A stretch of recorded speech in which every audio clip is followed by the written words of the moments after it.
ओ,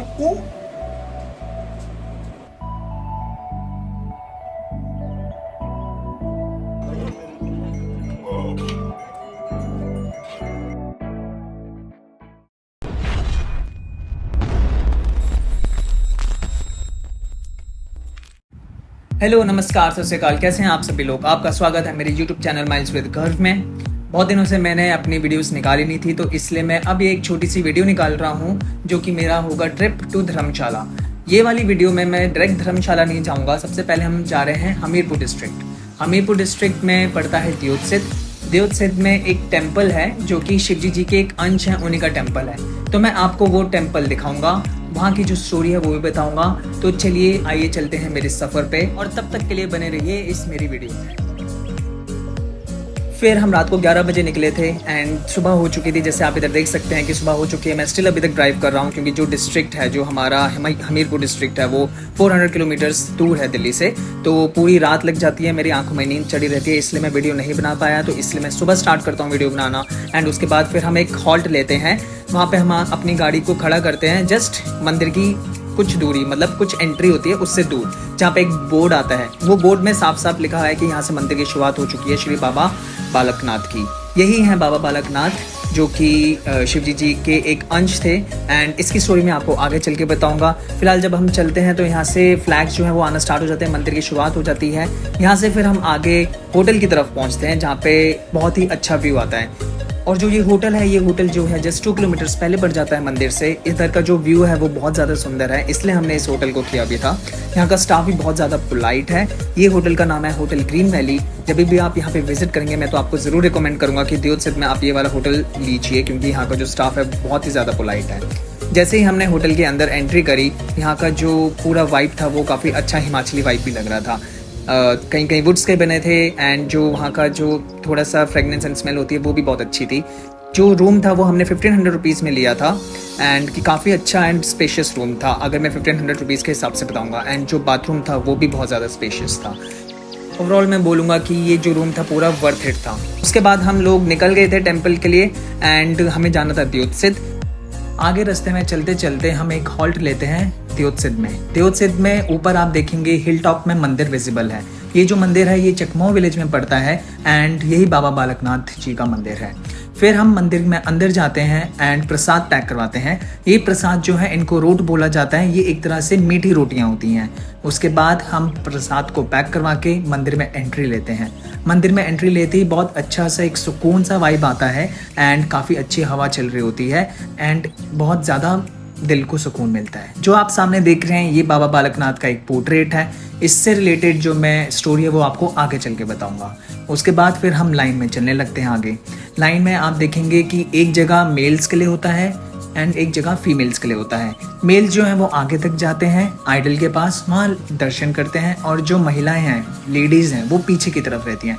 ऐसा इसलिए क्योंकि बाबा बालकनाथ छोटा स्वरूप थे एंड वो सारी महिलाओं को अपनी माता समझते थे, इसलिए जो लेडीज़ हैं वो पीछे से दर्शन करती हैं। एंड ये जो सामने ये आइडल रखा हुआ है एंड ये जो है केव के अंदर बने हुए हैं, बहुत ही सुंदर हैं ये। दर्शन कर लिया हमने, अब हम जा रहे हैं। कैमरा वापस कैमरामैन को देंगे, तो बस उतर रहे हैं। बहुत अच्छा हवा चल रही है यहाँ पे, बहुत सुंदर मंदिर है। शुक्राना बाबा बालकनाथ जी, शुक्राना, लख लख शुक्राना बाबा बालकनाथ जी, अपने दर्शन देने के लिए। Thank you so much. बहुत ज़्यादा पीसफुली हमें दर्शन हो गए, बिल्कुल भीड़ ही नहीं है। विश्वास ही नहीं हो रहा कि मतलब कि बाबा जी ने इतने सुंदर, इतने अच्छे दर्शन दिए हैं। बहुत रियली मतलब खाली एकदम, और बहुत प्यारे दर्शन हो हम लोग डरे हुए थे कि पता नहीं बहुत रश होगा या भीड़ होगी एक्चुअली, बट आज नहीं थी और हमने अच्छे से thank you so Darshan much किए। बाबा जी, थैंक यू। चलो शुक्राना शुक्राना। फिर हम काली माता के मंदिर गए जहाँ माता का आइडल रखा हुआ था एंड उनके दर्शन करे। मंदिर के अंदर बहुत सुंदर पिक्चर्स थी माता की एंड वॉल पर मिरर लगे हुए थे जो बहुत सुंदर लग रहे थे।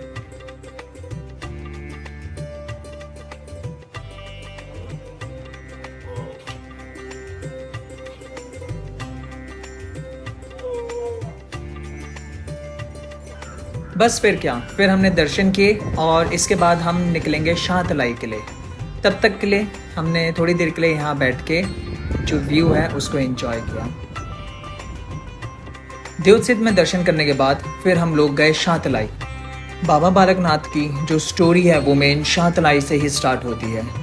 बाबा जो थे वो शाहतलाई से ही मोड़ पे बैठ के उड़ के चले गए थे सीधा देवसिद्ध में, जहाँ से हम अभी आए हैं। वो हिल टॉप में था तो इसलिए वो वहाँ पे उड़ के चले गए थे। तो मैं आइए आपको एक कहानी सुनाता हूँ जो कि शाहतलाई से ही स्टार्ट होती है।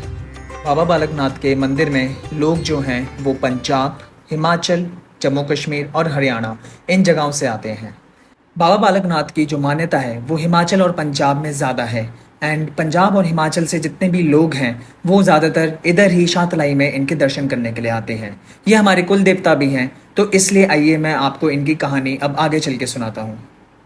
बाबा बालकनाथ 3 साल की अल्पायु में ही अपने घर को छोड़ आए थे और 4 साल के होते ही उन्होंने 4 धाम यात्रा पूरी कर ली थी। 4 धाम यात्रा करने के बाद वो शाहतलाई आए और शाहतलाई में माँ रत्नों ने उनको अपना पुत्र मान लिया था। बाबा बरगद के पेड़ के नीचे धूना लगा के बैठते थे और वहीं पे ध्यान लगाते थे। यही देख देख के दूसरे गांव के लोग भी उनके पास उनके दर्शन करने आने लगे। बाबा के ऊपर माँ रत्नों का पिछले जन्म का कुछ कर्ज था, तो इसलिए बाबा ने सोचा कि माँ रत्नों के साथ ही रहें और उनकी जो गैयां हैं वो चराएं। और बाबा ने बोला कि वो उनका काम तब तक ही करेंगे जब तक कि माँ रत्नों उनके काम से संतुष्ट रहेंगी। तो बाबा बरगद के पेड़ के नीचे बैठे रहते थे और गायों को देखते रहते थे एंड माँ रत्नों उनके लिए रोटियां और लस्सी लाया करती थी। यही करते करते 12 वर्ष बीत गए। फिर एक दिन गांव वाले माँ रत्नों से बहुत ज़्यादा शिकायतें करने लगे कि जो बाबा हैं वो गायों को ढंग से देखते नहीं हैं और जो गायें हैं उनकी आंखें फसलें खराब कर रही हैं। ये सुनते ही माँ रत्नों बहुत क्रोधित हुई और वो बाबा जी के पास जाके उनको ताना मार देती हैं। बाबा फिर ये सुन के उनको कहते हैं कि आइए माँ, मैं आपको लेके चलूँ फसलों के पास। गांव वाले और माता सब फसलों के पास जाते हैं एंड देखते हैं कि फसलों को कुछ भी नहीं हुआ होता। बाबा बालकनाथ फिर माँ रत्नों को बोलते हैं कि आपसे मेरा कुछ पिछले जन्म का कर्ज था, अब वो पूरा हो चुका है एंड जो भी आपने मुझे 12 साल की रोटियां दी थी वो मैं आपको लौटा देता हूँ। तो उन्होंने क्या किया, बरगद के पेड़ में चिमटा मारा और वहाँ से बरगद का पेड़ जो था बीच से फट गया एंड वहाँ से रोटियां निकली। फिर उन्होंने क्या किया, उन्होंने चिमटा लिया एंड उसको ज़मीन में गाड़ दिया। चिमटा ज़मीन में गाड़ते ही उन्होंने देखा कि जो लस्सी है वो ज़मीन से फुवारे की तरह निकल रही है एंड वहाँ पे एक पूरे लस्सी का तालाब बन जाता है और यहीं से जगह का नाम भी पड़ा शाहतलाई, यानी छाछ की तलाई। शाहतलाई के बाद फिर मैं अपने होटल में वापस आ गया एंड होटल से आप बाहर का व्यू देख सकते हैं। सनसेट हो रहा था, यस, ऑब्सेशन विद सनसेट, तो इसलिए यहाँ से मैं सनसेट का जो व्यू है उसको अच्छे से एंजॉय कर रहा था। यहाँ से सनसेट देखने के बाद मुझे लगा चलो थोड़ा ऊपर जाना चाहिए, तो इसलिए मैं होटल में टेरेस पे चला गया। हेलो यूट्यूब, कैसे हैं आप सभी लोग। मुझे पता है मैंने बहुत ज़्यादा टाइम लगा दिया ब्लॉग निकालने में, तो ये मेरा डे 1 है एंड मैं आया हुआ हूँ हिमाचल। मैं वैसे तो धर्मशाला जा रहा था अपने भाई से मिलने के लिए, तो बीच में हम हमीरपुर आए हुए हैं। हमीरपुर में यहाँ पे बाबा बालकनाथ हैं हमारे, मतलब वो कुल देवता हैं, उनके दर्शन करने के लिए आए थे एंड इसलिए हमने यहाँ पे स्टे किया था। अब थोड़ा सा पीसफुल हो रहा था क्योंकि मैं अपने होटल में यहाँ पे स्टे किया, थोड़ा अच्छा व्यू है, तो मैं थोड़ा यहाँ ऊपर देखने के लिए आ गया था व्यू। आप मेरे पीछे देख ही सकते हैं सनसेट हो रहा है एंड सनसेट से मुझे वैसे बहुत ज़्यादा मतलब ऑब्सेशन सा है। थोड़ा पीस लेने के लिए आ गया था ऊपर, तो बाकी मॉम एंड बहन तो रेस्ट कर रहे हैं, तो इसलिए मैंने सोचा आपको ज़रा ये नज़ारे दिखा दूँ, क्योंकि मैं आपको एक बार बैक कैमरा दिखा देता हूँ। ये देखिए, अभी कसौली हिल्स में अगर आपने सुना भी होगा तो थोड़ा सा फॉरेस्ट फायर का जो है न्यूज़ आया था सुनने में, तो फॉरेस्ट फायर भी है इधर। अगर आप ये देखोगे सामने देखिए, एक वहाँ पे आग लगी हुई है और एक वहाँ पे आग लगी हुई है, वहाँ देखो, वहाँ धुआं दिख रहा होगा आपको, और एक और जगह आग लगी थी, वो देखिए। तो ये जो है थोड़ा सा यहाँ पे जो व्यूज़ हैं थोड़ा हेजी सा होकर रखा है, ढंग से दिख नहीं रहे हैं, बट ओवरऑल बहुत ज़्यादा पीसफुल है, बहुत ज़्यादा अच्छा लग रहा है, बहुत शांति है यहाँ पे।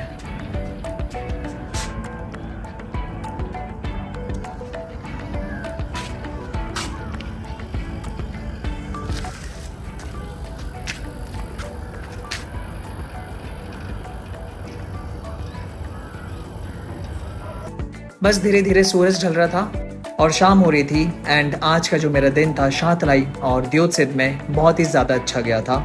इसके बाद मैंने होटल से नीचे जाने का सोचा था एंड जैसे ही मैं खोलता हूँ डोर तो सामने बहुत ही अच्छा व्यू दिखता है, मेरी कार एंड सामने जो सनसेट है। बस रात होने वाली थी। हमारे जो अटेंडेंट्स थे उन्होंने बोला था कि यहाँ पे शायद से खाना अवेलेबल नहीं था, तो इसलिए उन्होंने कहा कि अगर हम भी जो खा रहे हैं, जैसे कि उन्होंने कहा था कि हम कुछ खा रहे हैं राजमा चावल, तो वो हम आपके लिए बना देते हैं। सच्ची में बहुत ज़्यादा पोलाइट लोग थे एंड मुझे सही में बहुत अच्छे लगे। थोड़ा सा बीमार हूँ बट हाँ, ये तब से बीमार है और मैं नीचे घूमा जा रहा था अकेले। तो जो होटल वाले मैंने आपको बताया था ना, उन लोगों ने ये भेजा है, मतलब उन्होंने दाल बनाई हुई थी तो इसलिए ये दाल है एंड ये चीज़ वो बाहर से लाया है। नहीं, दाल भी मंगवाई है। दाल इन्होंने नहीं बनाई? नहीं, ओके। दाल भी मंगवाई है। This is paneer butter masala, this is yellow dal, onion and roti. अच्छा, तो ये सारा ये बाहर से ही लाया है इन्होंने, क्योंकि यहाँ पे बनता नहीं है, बहुत कम जगह मिलता है, तो इसलिए उन्होंने कहा कि जो उनको शॉप पता है वो उनसे ही लाए हैं ये। एंड काफ़ी मतलब स्वीट है यहाँ के जो हमें अटेंड कर रहे हैं ना। तो ठीक है, फिर अब हम खाना खाते हैं एंड उसके बाद आपसे बात करते हैं।